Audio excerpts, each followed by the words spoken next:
Bom, então vamos lá.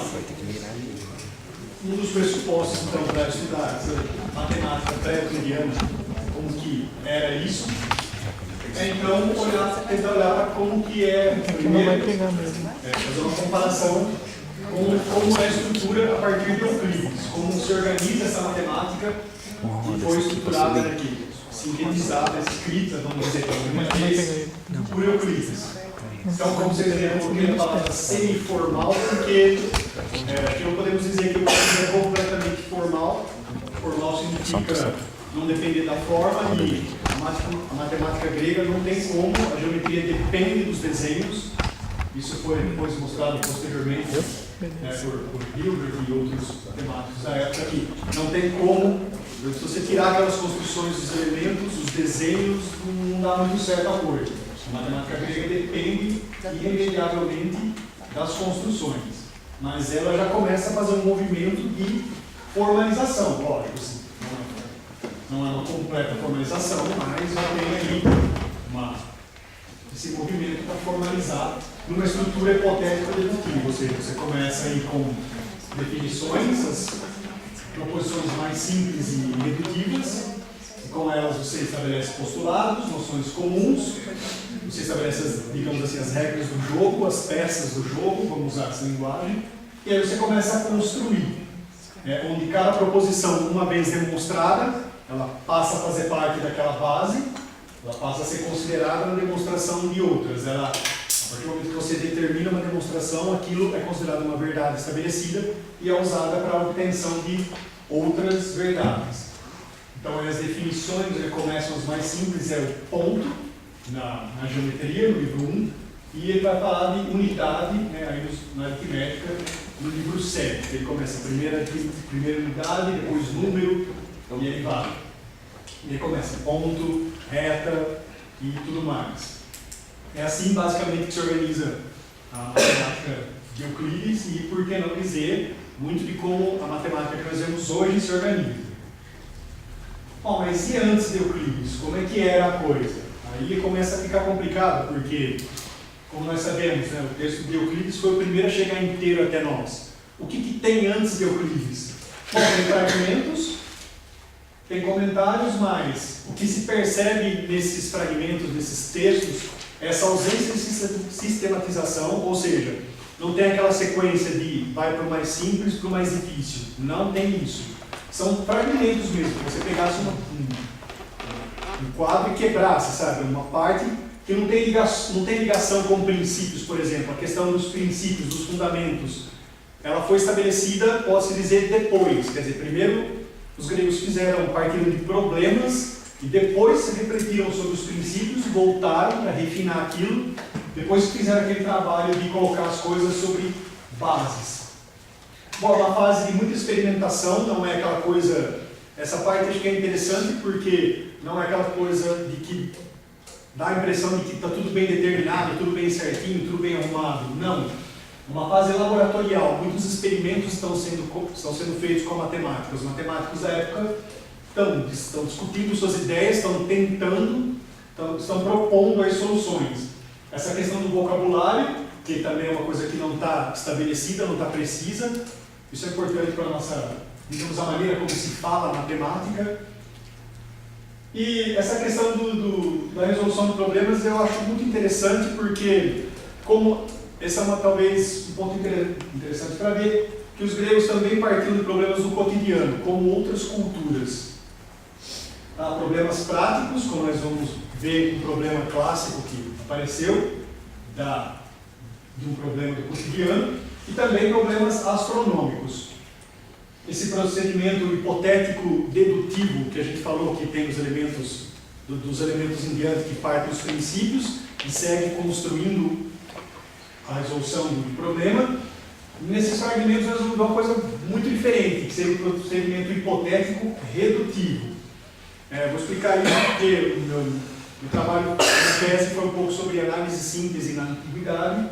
Então o que se percebe aqui, a partir de Euclides a coisa ela é muito sintética, se parte dos axiomas e se constrói a resposta, mas que antes de Euclides ela era analítica, ou seja, Você supõe que você tem um problema, você supõe que existe uma resposta para esse problema e tenta voltar. É o caminho de andar para trás.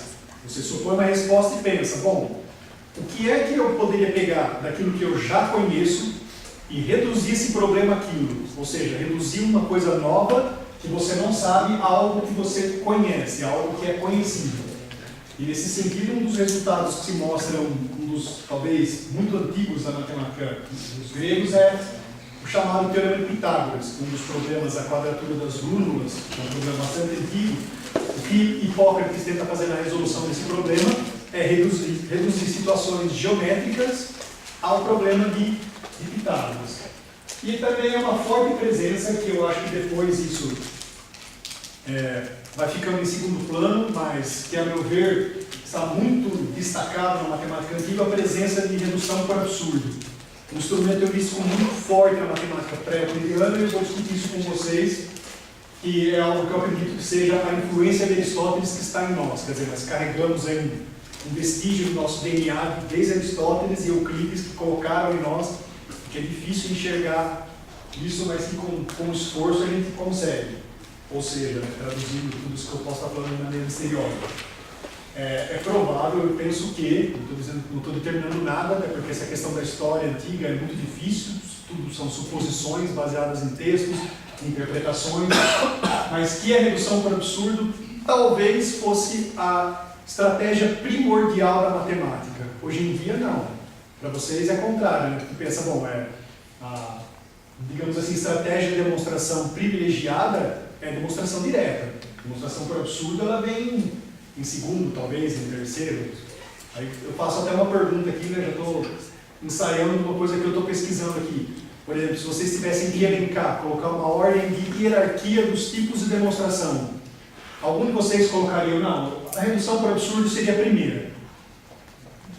Seria aquela principal estratégia de demonstração na matemática. Principal, eu diria assim, do ponto de vista histórico. Aquela que vem primeiro, aquela que está lá no núcleo. Não, né? É isso que eu falo que é a influência de Aristóteles e de Euclides em nós. Bom, uma das coisas a se analisar também nessa pesquisa, que se faz sobre história e filosofia da matemática, é o cuidado com as fontes. Como a gente já verificou, né, os elementos são o texto que chegou inteiro até nós. E sobre a matemática anterior a Euclides, tudo que nós temos é testemunhos e fragmentos. O que são isso e como são isso. Isso daí dá uma via dupla, as duas difíceis. Por um lado, nós temos esses testemunhos de pessoas que vieram depois, né, que pegaram esses textos antigos, pessoas que tiveram acesso a textos mais antigos e nos falam dele. Nos falam desses textos, mas nós não temos esse. Um dos famosos, dos mais famosos, acredito, é o trecho da História da Geometria de Eudemo de Rhodes, que está na introdução que o professor Irineu fez dos elementos de Euclides, e quem fala dela é esse filósofo Prócoros e outros também. Ele tem um livro que ele faz um comentário sobre o primeiro livro dos elementos de Euclides, onde ele vai falar que outros matemáticos escreveram elementos. E por que elementos? Porque essa palavra elementos em grego stoicheia quer dizer também letra, princípios, a base. Aristóteles usa esse termo com o sentido de vocabulário, quer dizer, as letras principais, da onde se começa a escrever qualquer coisa. Esse é um texto que não chegou até nós, esse trecho da História da Geometria de Eudemo, foi um discípulo de Aristóteles, mas muitas pessoas falam dele. E uma dificuldade, por exemplo, a vantagem é essa materialidade, quer dizer, nós temos textos desses autores que falam. O problema é essa distância temporal. Que essa foi uma coisa que eu aprendi, né, com a professora que eu trabalhei, ter muito cuidado quando fala disso no âmbito filosófico, porque técnico, né, do ponto de vista técnico, as pessoas restringem muito a questão temporal. Olha, se você vai falar de Platão, pega ali, quando Platão estudou com Sócrates, tal, Platão morre, Aristóteles faz o Liceu, tal, se limita muito, cuidado com os limites do tempo. E por quê? Porque um dos principais testemunhos desse filósofo Prócoros, ele é do século V da nossa era. Ou seja, ele está aí mais ou menos 800 anos depois de Euclides. Então, essa dificuldade temporal. Poxa, mas esse sujeito está falando de uma coisa, está falando de Euclides, está falando de uma parte anterior a Euclides, ou seja, ele está falando de coisas que estariam a 1000 anos de distância dele, como se nós agora fôssemos falar de alguma coisa que aconteceu em 2016, por exemplo, e falar disso com propriedade. Isso é uma coisa difícil. Por outro lado, o que temos da vida dele é que ele era um herdeiro tanto dos ensinamentos da Academia de Platão, do Liceu de Aristóteles, como ele também estudou com a hierarquia, a sucessão de Euclides. Ele era, acho que talvez, a tradutora que fez a tradução desse livro em italiano. Ela vai até, né, italiano gosta de exagerar, ela vai falar que ele é o último feixe de luz da cultura grega antes da humanidade mergulhar no abismo da Idade Média. Porque é considerado o último dos neoplatônicos, o último herdeiro da cultura grega. E ele, bom, o lado positivo é que a gente, quando lê ele comentando Euclides, a gente vê que ele realmente sabia bastante matemática. Ele fala com propriedade, não é? Por outro lado, nós temos então, voltando no tempo, ou seja, vem a parte anterior, olhar para esses fragmentos. Nós temos fragmentos de Arquitas, temos fragmentos de Eudoxo, inclusive, temos fragmentos de Eudoxo, temos fragmentos de Hipócrates, de Quios, temos fragmentos de Demócrito, e aí entra a questão histórica interessante, porque Demócrito, né, como é conhecido o pai do platonismo, coisa e tal, ele era mais ou menos contemporâneo de Platão e disse que ele era também um ótimo matemático, mas uma curiosidade que chega até nós é que talvez ele e Platão tivessem algum desentendimento, porque o nome dele, que era um grande matemático na época, e Platão gostava de matemática, colocava matemática nos seus diálogos, conversava muito com matemáticos, tinha matemáticos trabalhando na academia, etc. e tal, e o nome Demócrito não aparece uma única vez no corpus de Platão. Em todos os 36, né, obras de Platão que são listadas, não aparece nada de Demócrito em nenhuma vez, nada, passa simplesmente batido. A vantagem é essa contemporaneidade dos relatos, ou seja, é um testemunho direto de como era feita a matemática naquela época. Então, esse testemunho, né, de que aquilo era algo realmente diferente de Euclides. E a dificuldade é uma questão da interpretação. Muitos filósofos, por exemplo, apontam que uma dificuldade, por Euclides ser, digamos, o grande referencial, durante uma época tentava se projetar Euclides na matemática anterior a ele. E isso não é uma coisa legal, né? Esse anacronismo, muita coisa fica desfocada, sabe? Não se entende muita coisa quando tenta entender a matemática anterior a Euclides a partir de Euclides. Sabe? Fica muita coisa fora. Então tem que tentar interpretar isso de uma outra maneira. E aí entra a dificuldade que é buscar em outros lugares. Tem que ler coisas da cultura grega, dos filósofos, etc. e tal. Então aí é onde entra essa intersecção, né, ou como a professora que eu trabalhei chamava, uma simbiose entre matemática e filosofia, que desde a antiguidade uma impulsiona a outra, e como o professor Jairo descreve no livro dele, acho que vocês conhecem o livro dele, muito bom, de Filosofia da Matemática, que a matemática gera problemas onde ela não é capaz de resolver, ela não responde por problemas que surgem dentro do seu âmbito, e isso cabe à filosofia. Por outro lado, também a filosofia busca soluções na matemática, a matemática gera problemas para a filosofia. Aqui eu tentei fazer esse, lógico, né, incompleto, como tem que ser, porque é curto, mas tentando pegar o princípio de cada um e como essas coisas se ajudam.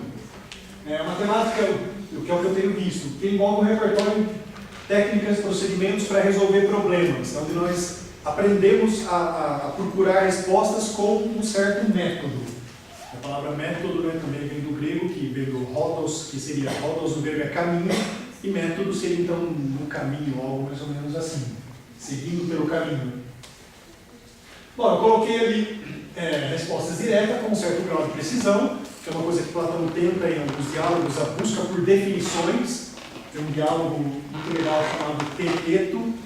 Teteto era um jovem matemático ateniense, discípulo de Teodoro, que era um estudioso matemático que estudava os irracionais e que era amigo de Platão. E que Teteto mereceu um diálogo, então, com o nome dele, que é onde já nas primeiras linhas do diálogo é dito também uma coisa da hermenêutica grega que a gente descobre sobre a cultura dele, da cultura deles, que é o bom e belo jovem teteto, que é o tal do que eles falavam, o kalos karagatos, bom e belo. Isso daí não era simplesmente um elogio, olha, bonito, e aquele, não. Isso daí era uma fórmula, quer dizer, para o que se esperava da cultura do jovem grego. O homem valente, de guerra, bom de qualidades, digamos assim, para a guerra, que eu costumo brincar, né, que para mim, dizer que os gregos estavam em guerra é um pleonasmo, porque sempre estavam em guerra. Quando não eram com outras culturas, eram entre si, estavam sempre brigando. Então tinha isso, de desenvolver para a guerra. Além, claro, que eles apreciavam a beleza, e exclusivamente no caso a beleza masculina. Vocês vão ver, se vocês procurarem, por exemplo, por esculturas gregas antigas, vocês vão ver que as esculturas que representam mulheres estão vestidas, quase sempre. E as masculinas, não. Bom, eu coloquei ali entre parênteses objetivas, que eu quis aproximar algo como livre interferência da opinião, que é o que eu tenho aprendido, que essa categoria objetivo-subjetivo é uma categoria moderna e isso nunca encaixa bem nos gregos. Pelo simples efeito que eles não tinham a concepção de sujeito, essa coisa do eu, sabe? Existe um eu que está no meu interior, é uma coisa, os gregos não tinham isso. Eu já vi até autores que desafia alguém a encontrar essa concepção que nós temos moderna de sujeito em algum texto da Grécia Antiga. Isso não existe. Sócrates vai falar em daimon, que é a palavra que deu origem a demônio, vocês veem como as palavras vão sendo torcidas e retorcidas através do tempo. Daimon significava uma entidade intermediária, quer dizer, não era um deus do Olimpo, mas era uma entidade familiar, como algum de nós que deve ter algum parente, uma pessoa querida que morreu, e às vezes alguma dificuldade, você se pega pedindo auxílio para aquela pessoa. Essa seria mais ou menos a ideia de daimon. E Sócrates fala que daimon seria uma voz que ele tem dentro dele, que hoje nós traduzimos como voz da consciência, que não deixa ele em paz. Né, que sempre fica ali questionando ele, que é isso que leva ele a perguntar, inclusive no julgamento dele, ele fala que, olha, tudo que eu fiz na minha vida é seguir meu Dharma, ele não me dá sossego e eu respondo a ele, mas veja, essa questão do Dharma, tem essa questão da consciência, ele nunca fala o meu eu. Bom, então por isso que essa questão da matemática objetiva com muito cuidado quando for falar dos gregos. E a filosofia é uma arte de fazer questionamentos. Perguntar de onde viemos, para onde vamos, toda essa coisa. A questão da cosmologia, que tenta ver as leis que, como, né, os gregos talvez eram privilegiados, não só eles, toda a cultura antiga que não tem essa coisa de tecnologia, eletricidade, o céu para eles era muito mais estrelado, escurecia, eles ficavam fazendo o quê? Olhando para o céu à noite, ficavam estudando, ficavam tentando entender aquilo, e observavam de perto, eles estavam em contato direto com os fenômenos da natureza, quer dizer, eles viam. Não tinha National Geographic para ver o leão comendo a gazela, era ali, ao vivo, né? O negócio era também pesca, tudo. Disse que Alexandre, nas suas explorações que ele fez para o Oriente, sempre que ele encontrava uma espécie diferente de animal, qualquer coisa, planta, tudo ele mandava catalogar e mandava para Aristóteles em Atenas. Então, todo lugar que ele ia, ele achava as coisas e mandava, manda isso aqui para Aristóteles estudar, separa tudo e vai mandando para ele lá, porque eu quero que ele saiba essas coisas. Essa questão da origem da vida, teoria, também a palavra teoria, significa isso, uma admiração, né, do que é divino, vamos dizer assim, inicialmente. Depois, Bertrand Russell explica bastante, de uma forma muito boa, essa palavra teoria. Ela virou uma explicação racional.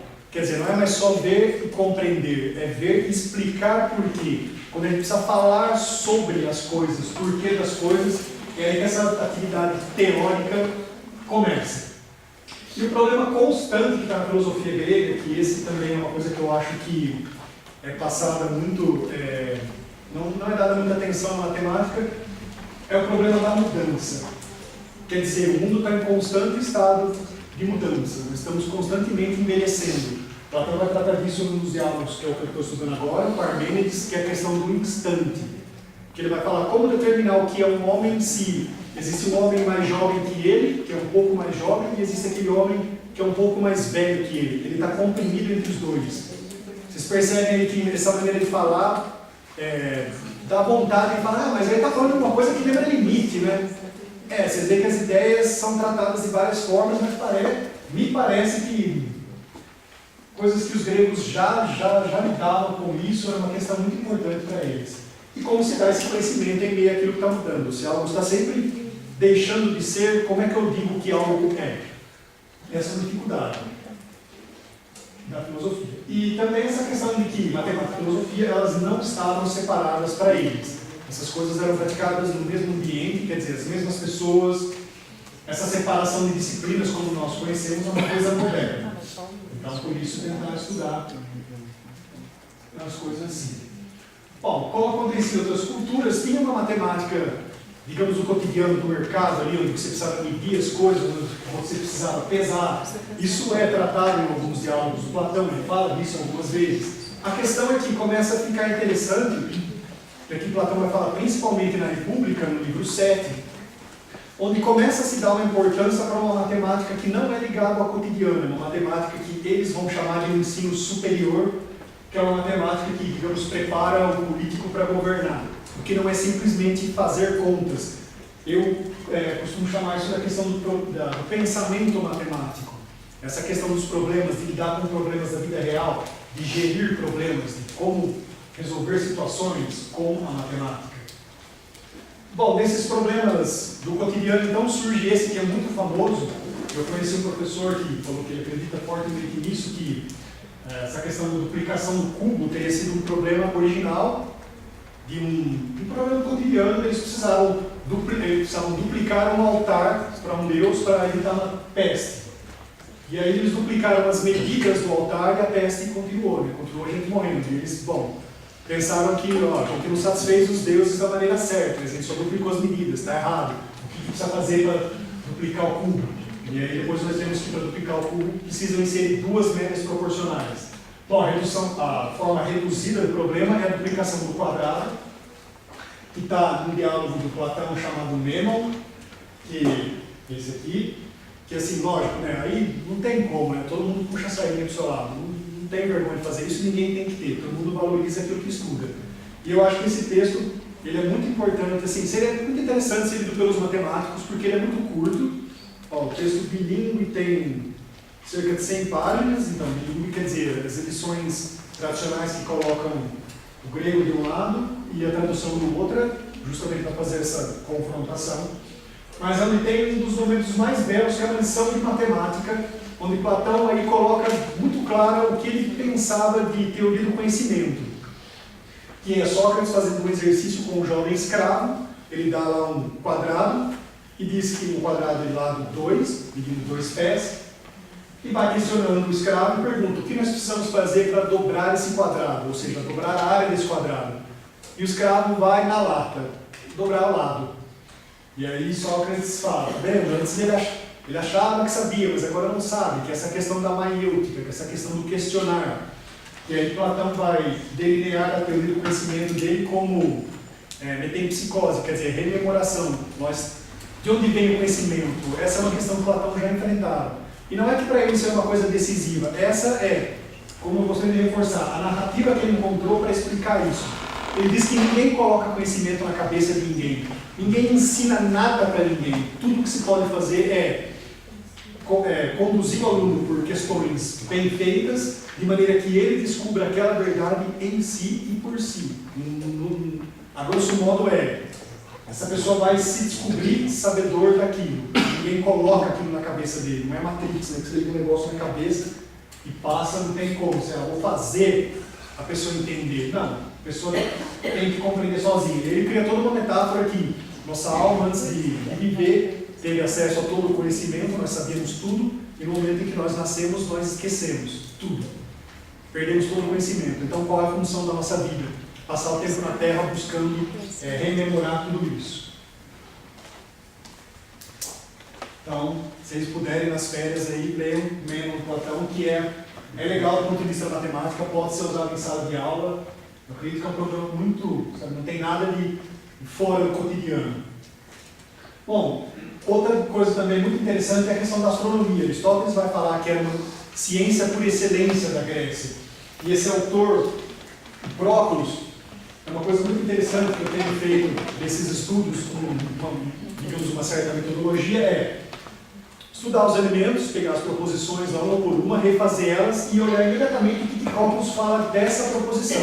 Ou seja, reproduzir, estudar, ver como o Euclides fez e ver o que o outro cara lá vai falar. Porque ele vai dar informações muito importantes da história da matemática.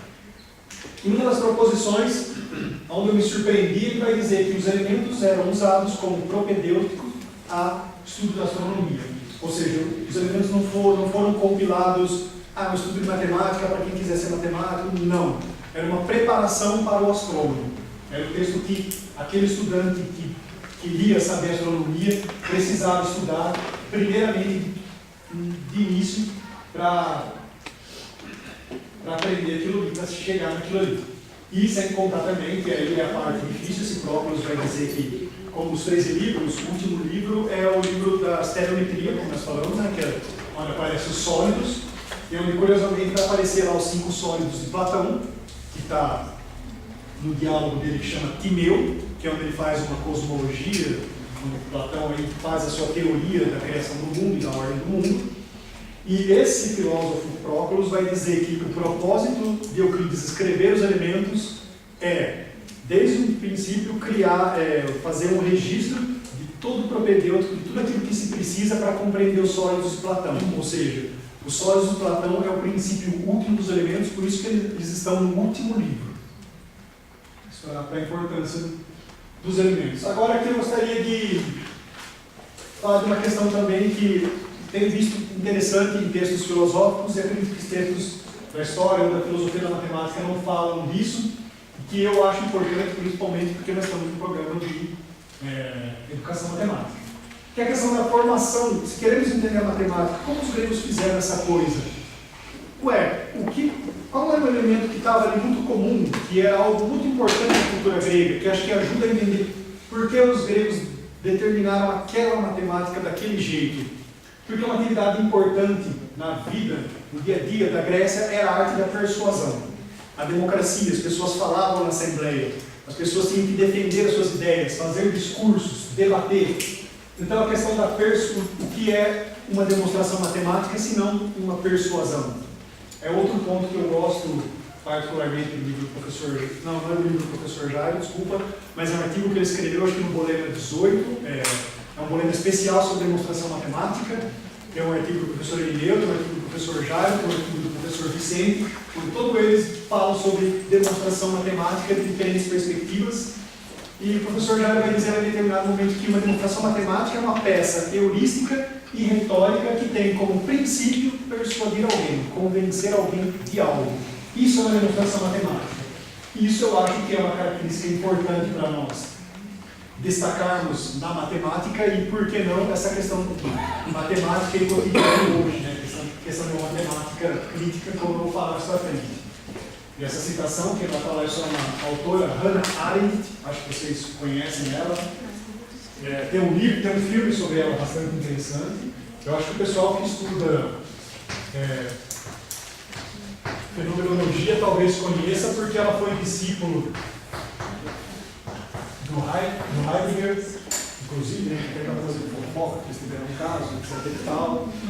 Mas, independente de tudo isso, ela é uma ótima pensadora política do século passado.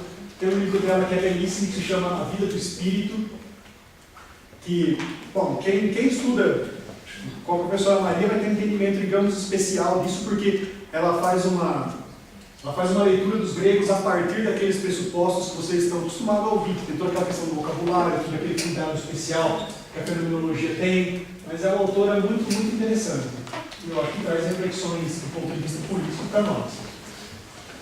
Então essa arte da persuasão, lembrando isso, né, que essa deusa, Peito, ela tinha um templo dela, tinha uma estátua dela, quer dizer, Peito era uma deusa, persuasão era uma deusa, um elemento muito forte na cultura grega.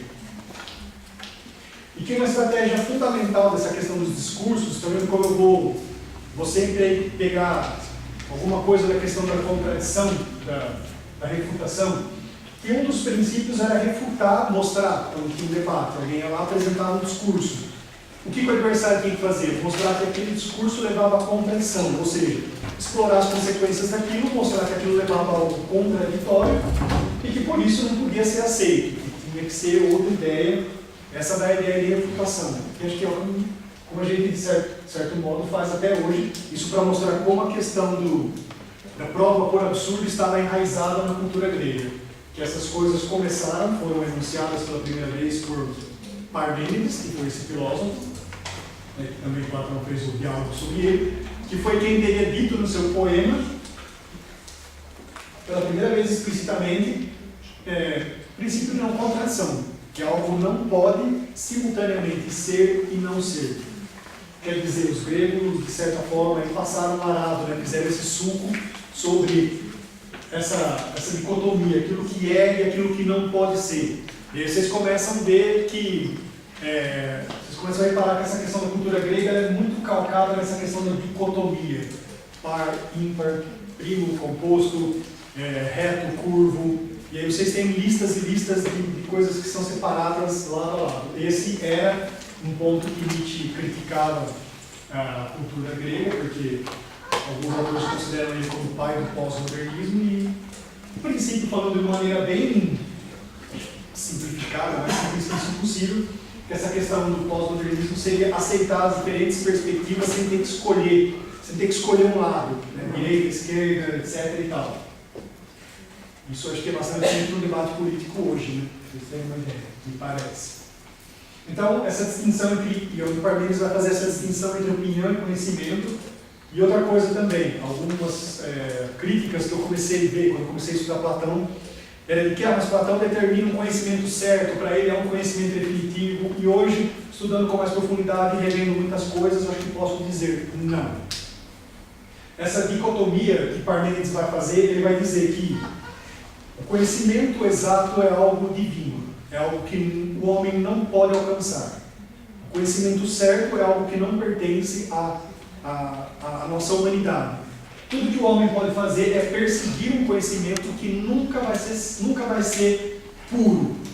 Então, quer dizer, Platão não determina ele fala que existe um conhecimento certo, que vai ser representado pelas ideias, mas que o homem não chega lá, chega próximo, pode-se chegar a um certo grau, mas não pode chegar precisamente naquele lugar onde está esse conhecimento puro. E vários autores gregos pontuam isso ao longo das suas obras. O conhecimento é algo divino, tudo que nós fazemos é algo aproximado. Essa questão do saber. Tá, isso está muito forte na cultura deles. Então, eu vou falar um pouco agora sobre essa questão do princípio da não contradição. Que aí eu fui também estudar, né, Platão e Aristóteles e me deparo na lei da metafísica, para minha surpresa, que Aristóteles vai falar que esse é o princípio mais fundamental de todos. Isso tudo que eu falei de Parmênides, que ele é o primeiro que enuncia isso, que é alguma coisa que pode ser e não ser ao mesmo tempo. E Aristóteles, como um ótimo lógico que era, vai falar que esse princípio é o princípio de todos os axiomas, e ele fala isso com essas palavras, vamos dizer assim, do grego. Quem tentar é um princípio indemonstrável, ele seria um princípio que ele fala não hipotético, né, quer dizer, não está acima, digamos, das hipóteses para Aristóteles, e que quem tentasse demonstrar o princípio de não contradição iria cair aí claramente numa petição de princípio. Vamos entender o que é isso. Petição de princípio, aqui eu recorro à minha experiência, né, e peço que vocês recorram às suas, quem puder.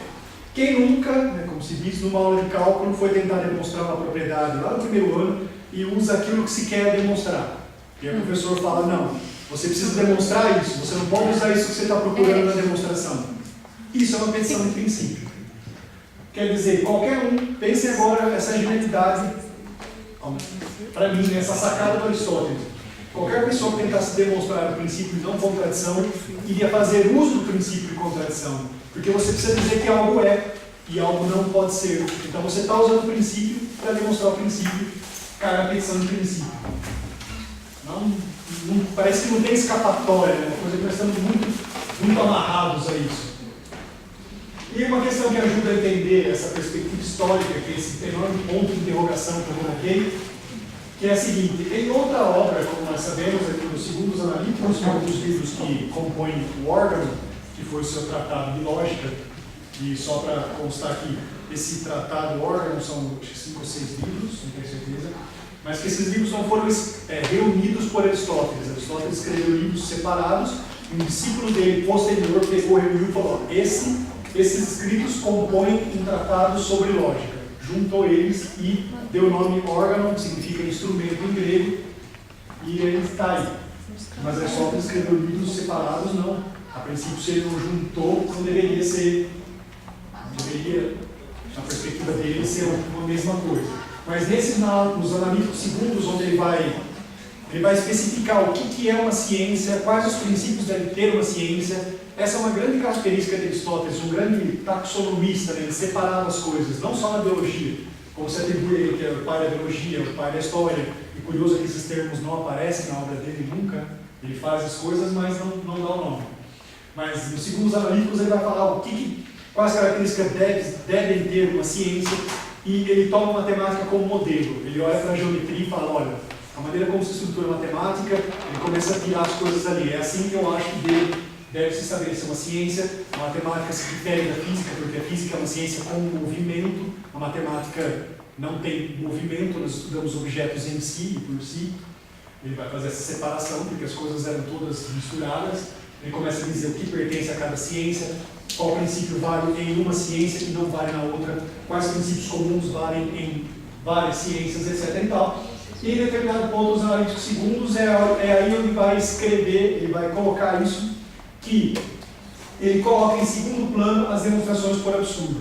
Para ele não, é isso que eu acho que é paradoxal. A pessoa que reconhece o princípio de contradição, que vai falar na antiguidade: olha, esse é o princípio máximo de todos, esse, digamos assim, é o princípio primeiro que está na nossa cabeça quando começa a funcionar para qualquer coisa. Você precisa dizer que algo é. Esse algo é, o Aristóteles vai falar, se você dizer uma palavra a respeito de algo, você já está usando esse princípio. Por quê? Se eu uso uma palavra, sei lá, alfa, se eu usei alfa, tem que ser alfa, não pode ser o não alfa. Eu escolhi um em detrimento do seu, digamos assim, do seu oposto, do seu contrário. Então, quando eu falo uma palavra a respeito de uma coisa, eu já estou usando o princípio de não contradição. Bom, a mesma pessoa que reconhece isso, que vê isso claramente, que nos diz isso, vai dizer depois que a demonstração por absurdo, que é aquela que usa na sua raiz o princípio de não contradição, tem que ser, não deixado de lado. Ele não aceita muito bem, ele fala que não, a demonstração direta tem que vir primeiro, e aí tenta entender por quê, como é possível a mesma pessoa falar essas duas coisas. Uma resposta está aí na questão dos princípios de cada escrito. A metafísica é um escrito ontológico sobre o ser, é um estudo do ser enquanto ser. Ele vai definir isso. A metafísica é um estudo do ser enquanto ser. Ele vai estudar os primeiros princípios, ele vai ser muito esperto. Eu acho, uma das coisas que eu pesquiso e que eu me assombro cada vez que eu leio Aristóteles, como ele vai evitar a autorreferência na sua própria filosofia. Vocês sabem que a autorreferência ela é o tumor de qualquer sistema lógico, ela detona com tudo. Basta pensar no paradoxo de Bertrand Russell. Quando uma coisa faz referência a si mesma, ela está se detonando. Quando uma teoria usa o princípio dela em si própria. Aristóteles evita isso porque ele vai dizer na metafísica que a substância é aquilo que predica tudo, mas aquilo que não é predicado por nada. Ou seja, a substância não pode predicar a si própria, com isso evita a autorreferência, com isso ele evita paradoxos na sua teoria. Essa é uma das coisas que é muito interessante ver Aristóteles falando. Então esse é o princípio da metafísica. Segundo os analíticos, como nós estamos vendo, ele está falando especificamente de ciências, de procedimentos científicos. Então é completamente diferente o propósito do escrito. Então não dá para cotejar essas coisas e dizer, olha, mas ele falou num livro e falou no outro. Não é, sei lá, não é Código da Vinci, o cara faz uma coisa num livro, é o mesmo personagem no outro, não é um romance linear. Ele faz tratados sobre temas diversos e geralmente essas coisas conversam entre si, mas com princípios completamente, assim, vamos dizer, diferentes para cada um deles, mas em linhas gerais. E outra coisa que é importante ressaltar aqui, Aristóteles, ele vamos dizer assim, escreveu, da mesma forma que Euclides escreveu a matemática, a teoria do silogismo, que é aquela organização lógica de proposições e de onde se extrai conhecimento. Aí é que está, a demonstração por absurdo ela não se encaixa na teoria do silogismo. Aristóteles negava a demonstração por absurdo porque ela não mostra a ciência para Platão e Aristóteles tem um ponto de intersecção interessante. É uma busca pelas causas. E a demonstração por absurdo ela não dá a causa de nada. Ela só mostra que algo não poderia ser feito daquele jeito. Tem que ser feito de outro. Ela não explica o porquê das coisas. Essa busca do porquê da filosofia. Isso interfere a perspectiva da matemática de Aristóteles. Ele não que ele rejeita, mas ele coloca em segundo plano as demonstrações por absurdo, porque ela não se encaixa, digamos, na teoria que ele está aí criando, que é a teoria lógica dele. E para ele vai dizer que aquilo deveria ser também um estudo propedêutico para cada pessoa que deveria ser um cientista. Digamos que se nosso curso fosse organizado de matemática, fosse organizado segundo Aristóteles, os cursos de ciência, a primeira disciplina do primeiro ano seria a lógica, estuda a lógica, porque dá os, vamos dizer assim, elementos para a gente usar o raciocínio com uma certa organização. Claro, isso daí faz a gente refletir sobre como nós projetamos sobre Aristóteles nossa visão de ciência. E ele tinha uma visão diferente, isso ajuda a gente a compreender essas coisas. Bom, então a importância do princípio de não contradição, isso eu acho bastante interessante quando a gente faz uma ponte entre Aristóteles com o matemático holandês, Brouwer, que fez o construtivismo, que também não aceitava demonstrações por absurdo. É bastante interessante.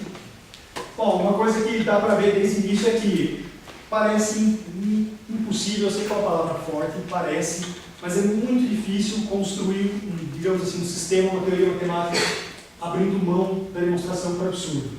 Por exemplo, vou dizer aqui que encontramos diversas demonstrações por absurdo, eu não vou falar para vocês citar o nome de todas porque eu não cheguei em todas elas ainda, estou verificando como eu falei para vocês. Mas interessante é que é o seguinte, o Proclus ele faz uma separação das proposições euclidianas entre construções e teoremas. Então, quer dizer, cada proposição ele vai falar isso é uma construção, isso é um teorema. Por que ele fez essa separação? Construção para ele mostra como construir um objeto geométrico. Ponto. Não nos diz nada de novo, não nos dá um conhecimento novo a respeito de nada. Só mostra, por exemplo, a proposição 1 aqui. Construir um triângulo equilátero sobre a reta limitada dada. Não tem nada de novo aqui, ensina a construir. Então isso é um problema. O segundo também é um problema. Pôr num ponto dado uma reta igual à reta dada. Problema de construção, não é um teorema. Terceiro, dada duas retas desiguais, subtrair da maior uma reta igual à menor. Problema como régua e compasso, não tem nada de novo aqui se a gente olhar essa perspectiva. Problema 4, esse foi enunciado um pouco difícil, mas vocês verem com atenção, porque é assim que escreviam os gregos. Caso dois triângulos tenham os dois lados iguais aos dois lados, cada um, e tem um ângulo contido pelas retas iguais, igual ao ângulo, também tem uma base igual à base. E o triângulo será igual ao triângulo, e os ângulos restantes serão iguais aos ângulos restantes, cada um sobre os quais se estendem os ângulos iguais.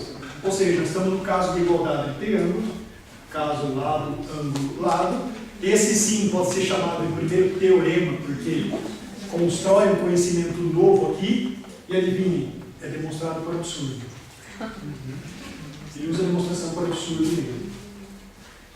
E aí Proclus vai dizer também que Euclides usa muito a demonstração por absurdo quando ele coloca um problema, e o problema seguinte é a recíproca, ou seja, a ida e a volta. Ele separa em dois problemas, em geral esses problemas vêm seguidos nos elementos de Euclides. A volta, a recíproca, ele usa demonstração por absurdo. Por exemplo, problema 6, que é a recíproca do 5, absurdo. 7, que é a primeira vez que ele faz um enunciado negativo, também é por absurdo. E ele vai. Eu estou marcando aqui porque tudo que eu estou estudando eu vou vendo lá no Proclus, leio o que ele fala. E, por exemplo, o 14, que é a recíproca do 13, é por absurdo. E ele vai, né? Isso por que eu faço esse estudo, só explicando como funciona, é porque isso ajuda a tirar a coisa do mesmo nível, como se quando Euclides tivesse feito os elementos, quando alguém escreve, ele coloca tudo no mesmo plano. A gente lê e é uma sequência de problemas, não consegue ver a perspectiva histórica disso. E alguns autores que eu estudo, inclusive o Proclus, ele vai falar, olha, esse problema aqui é muito antigo, esse problema aqui é dos pitagóricos. Tem algumas proposições que ele atribui a Tales. Então, você pega essa coisa dos elementos que são problemas colocados em uma linha e coloca eles em um, vamos dizer, um extrato geológico. É possível identificar os problemas mais antigos da matemática grega nos elementos de Euclides. É como se ele tivesse, como acha, né, a espinha de um dinossauro. Fala, olha, daqui surgiu, começou as coisas. Tenta-se fazer algo mais ou menos assim na matemática. Compreende-se aí quais problemas depois Euclides teve que, vamos dizer, tapar buracos na teoria para preencher, etc. e tal. E assim vai. Então, quer dizer, não tem como, a meu ver, fazer matemática sem usar a demonstração por absurdo. Isso daí é muito importante, porque a base, né, tem muitos problemas por absurdo e ele é a base para todos os outros, inclusive os da estereometria. Os livros dos sólidos, o que é? A geometria que ele vai colocar no espaço, mas que depende de tudo que foi feito antes. E um personagem famoso, que vocês conhecem, que é o Zenão de Eleia, que foi discípulo de Parmênides, que aparece no diálogo de Platão Parmênides. Tem a questão dos paradoxos dele, que, de novo, envolve a questão da mudança. Então, vocês conhecem a dicotomia, que é aquela, se eu quiser buscar água lá, eu vou precisar percorrer primeiro a metade da distância. Mas para eu chegar na metade da distância, eu vou ter que percorrer a metade dessa metade, um quarto. Bom, mas para eu chegar aqui nesse um quarto, por exemplo, na cadeira, eu vou ter que percorrer um quarto disso, um oitavo. E assim vai, ou seja, para eu chegar na água lá, eu vou ter que ficar parado. Ou o contrário, se eu percorri, né, metade, para eu chegar até lá, eu tenho que percorrer mais metade da metade. Metade da metade. E a questão que vai aí, como hoje nós temos uma linguagem para isso, que é tender ao limite. Mas para eles é um problema que ele pode se... Alguns autores dizem que ele pode escrever toda uma história de pensamento tendo como foco isso, a questão do paradoxo e essas dificuldades. A questão do Aquiles e a tartaruga, né, que vocês conhecem, que acho que hoje Aquiles já está bastante usado, né, já pode trocar ele pelo Usain Bolt, não tem problema nenhum. Da tartaruga, que vai também de novo a questão de assíntota, né? Você tem a tartaruga anda, Aquiles anda um tanto. Ele anda mais rápido que a tartaruga, mas ela começou um pouco à frente. Ele deu um passo, mas ele deu um passo, a tartaruga também deu um passo menor. Ele deu outro passo, a tartaruga também deu outro passo. Sempre que Aquiles se mostra que Aquiles teve um avanço, digamos, no tempo, a tartaruga também teve um avanço no tempo. Teve um filósofo interessante, aquele Diógenes de Sinope, que era aquele que se dizia que vivia no barril, aquele famoso da metódica que quando Alexandre chegou para ele e falou, peça o que quiser. Você está falando com o Alexandre, eu sou o dono do mundo, fala o que você quer. Fala, sai da frente do sol, você está fazendo sombra. Ele resolveu esse problema de maneira simples, ele, em latim, que ele teria dito, solvitur ambulando, ou seja, resolve-se caminhando. Pronto, eu estou vendo que eu estou chegando até ali. Não precisa ficar... Tá, mas e aí entra a questão, quantas vezes nossos sentidos nos enganam? Quantas vezes isso que você está vendo corresponde à realidade de fato? Mas é interessante olhar para isso. Essa questão do Zenão de Eleia, de novo uma coisa que eu descobri, né, vocês podem perceber que eu fico bastante encantado com essas coisas, é que quase tudo que nós sabemos sobre Zenão de Eleia, esse personagem, os paradoxos, eu acho que, não vou arriscar um número aqui, mas a maior parte, tranquilamente, nós devemos a Aristóteles.